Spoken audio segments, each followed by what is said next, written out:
ఆనాటి శాస్త్రులు మరియు పరిసయ్యులు ప్రభు అయిన యేసుక్రీస్తుపై సనుగుతూ గొనుగుతూ ఉన్నటువంటి సందర్భం అది. లూకాసు వార్త 15వ అధ్యాయం 1-2 వచనాలలో సందర్భం మనకు కనిపిస్తూ ఉంది. ఈ ఉపమానాన్ని ప్రభు అయిన యేసుక్రీస్తు వారు ఎందుకు చెప్పాడు అని. అక్కడ శాస్త్రులు పరిసయ్యులు ప్రభు అయిన యేసుక్రీస్తు వారిని నోటికొచ్చినట్లు మాట్లాడుతూ ఉన్నారు.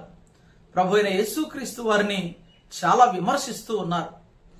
ఎందుకు విమర్శిస్తూ ఉన్నారంటే, యేసు ప్రభు వారు ఆనాటి సుంకరులు పరిసయ్యులతో భోజనము చేస్తూ ఉన్నాడు.